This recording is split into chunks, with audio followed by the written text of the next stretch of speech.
41 നാളത്തെ വ്രതാനുഷ്ഠാനങ്ങൾ. പ്രഭാതത്തിൽ ദിനവും ഗണപതി ഹോമം, ഭഗവതി സേവ.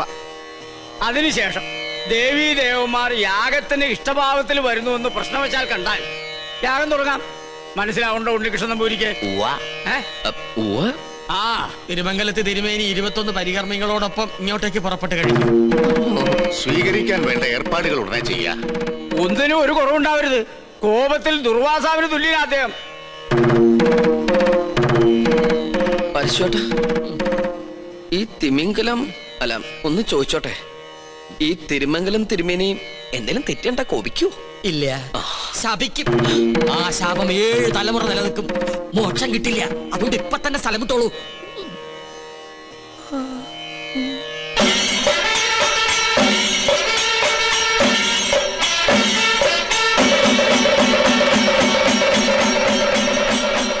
യാഗഫലം വേണ്ടത് ഈ കുട്ടിക്കാണല്ലേ? അതെ.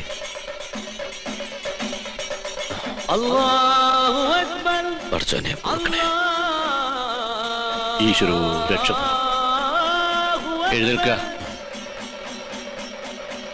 മനസ്സർപ്പിച്ച് ഖുർആൻ പാരായണം നടത്തിയിട്ടുണ്ട് അല്ലേ? അത് അനുഗ്രഹിക്കാൻ കൈ ഉയർത്തിയപ്പോ വാങ്ങു മുഴങ്ങിയത് നിമിത്തം ഒരു നമ്പൂരി ഖുർആൻ വായിക്കേ. മറ്റു മതങ്ങളെ അനുകരിക്കാതിരുന്നാ മതി. പഠന വിഷയമാക്കുന്നത് തെറ്റില്ല. ജ്ഞാനം കൂടും. എന്താ പേര്? ഉണ്ണികൃഷ്ണൻ നമ്പൂതിരി. കേട്ടിരിക്കണു? ആണോ? ഇത്ര ചെറുപ്പത്തിലെ പുണ്യകർമ്മത്തിന് ഗുരുസ്ഥാനിയാകാൻ ഭാഗ്യം കിട്ടിയവൻ. കൊള്ളാം. നിന്നെ എനിക്ക് ബോധ്യായി. എവിടെയാ യാഗസ്ഥലം?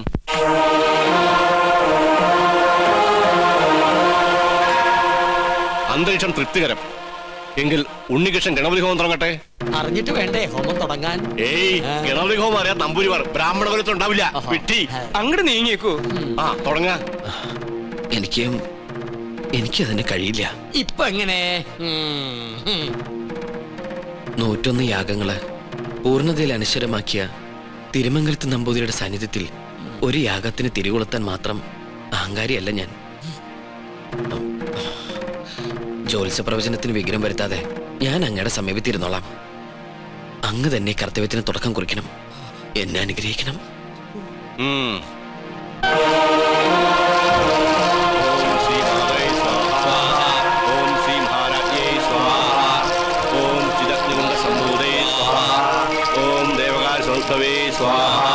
ഓം ഉദ്ധാന സഹസ്രാവേ സ്വാഹ. ഓം ജിതകൃതംബൂരേ സ്വാഹ.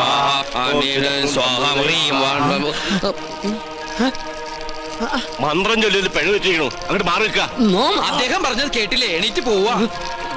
അശ്രീകരെ ഇറങ്ങി പോവാ. യാഗത്തിന് ശേഷം കുടുംബത്തിൽ സകല ഐശ്വര്യങ്ങളും ഉണ്ടാകുമെന്നതിനാൽ ക്ഷുദ്രശക്തികൾ അതിനെ തടസ്സപ്പെടുത്താൻ ശ്രമിക്കും.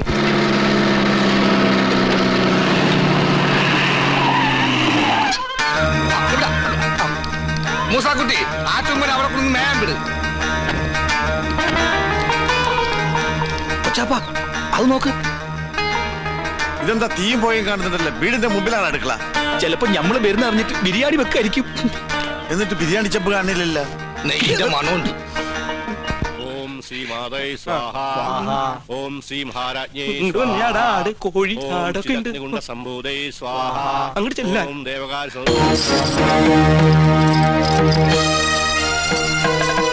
അവിടെ കുറ്റിയടിക്ക്. ഇത് തേക്കാണ്. എന്തായി കാണിക്കണേ? ആരൊക്കെ അന്യജാതിക്കാരി കൊട്ടാരം കാലുകുത്താൻ പാടില്ല. ഇവിടെ ഒരു പുണ്യകർമ്മം നടന്നുകൊണ്ടിരിക്കുക.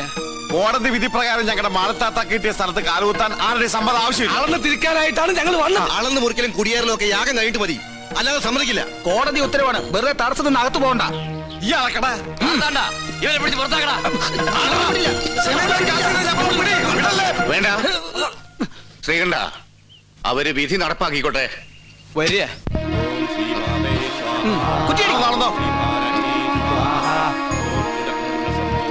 ബിരിയാണി റെഡിയായി നോക്കാം.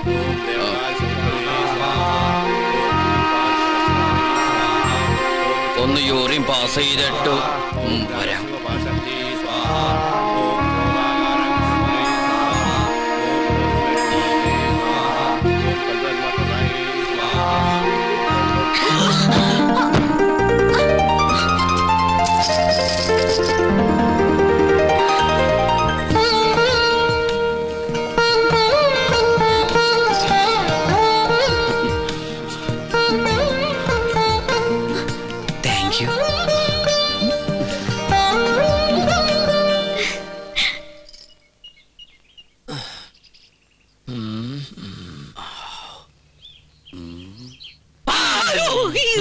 താനെന്തിനാ ഇവിടെ ഒന്ന് ഇങ്ങനെ പതുങ്ങിക്കണേ?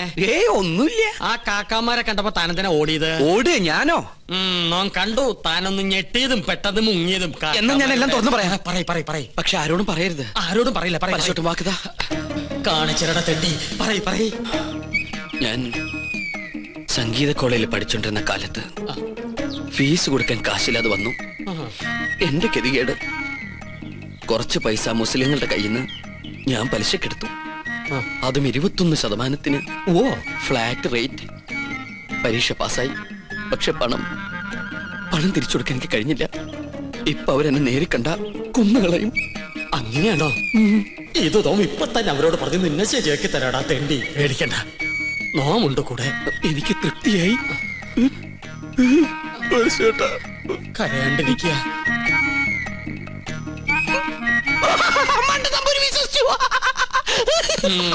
നിന്റെ അപ്പൻ വിശ്വസിച്ചു.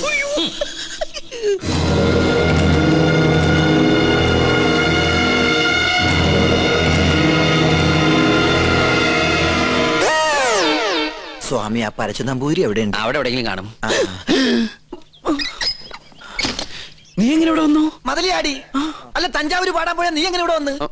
നിന്നെ കാണാണ്ട് ഞാൻ എവിടേക്ക് അലഞ്ഞെന്നറിയോ? നിന്റെ കൊച്ചാപ്പന്മാര് നിന്നെ അന്വേഷിച്ച് കിടപ്പുണ്ടെന്ന് കേട്ട്. അയ്യോ, കൊള്ളാം, നല്ല വേഷം. നിന്റെ അമ്മ വീട്ടുകാർ നിന്നെ അംഗീകരിച്ചോ? അംഗീകരിച്ചു. ഉണ്ണികൃഷ്ണൻ നമ്പൂതിരിയായിട്ട്. ഒരബദ്ധത്തിൽ വന്ന് പെട്ടതാ ഇവിടെ, അതും പൂജാരിയായിട്ട്. പക്ഷെ ഇപ്പൊ തോന്നുന്നു പൂജ കഴിഞ്ഞാൽ ഇവിടുന്ന് തിരിച്ചു പോണ്ടാന്ന്.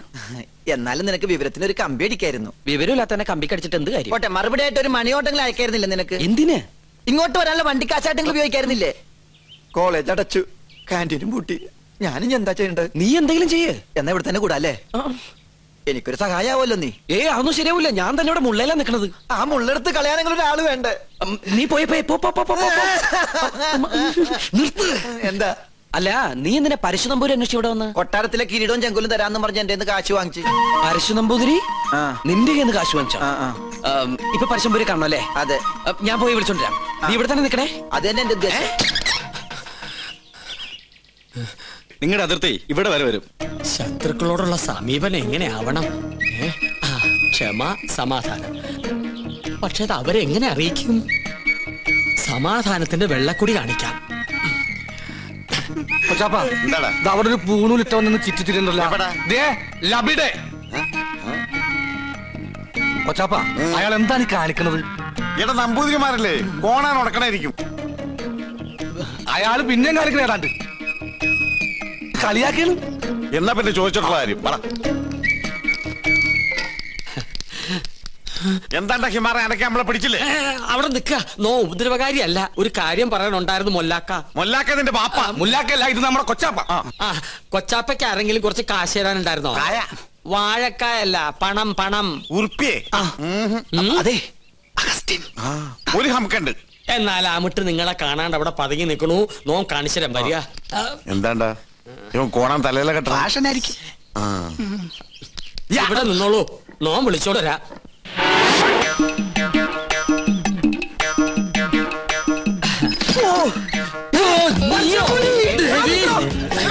എങ്ങനെ ഇവിടെ വന്നു?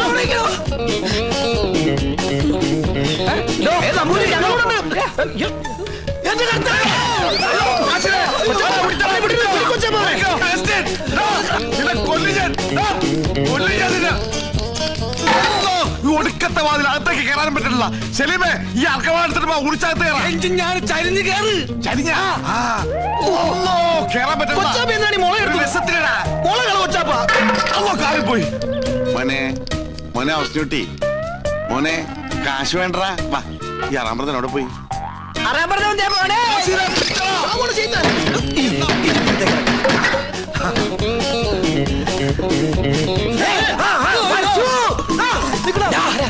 എവിടെ പോവാ?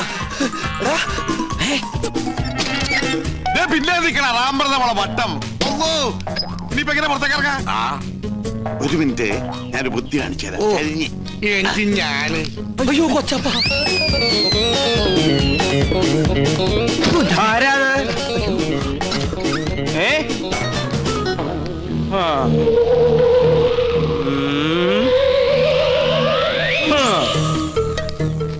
എന്റെ കർത്താവേ. വേണ്ട,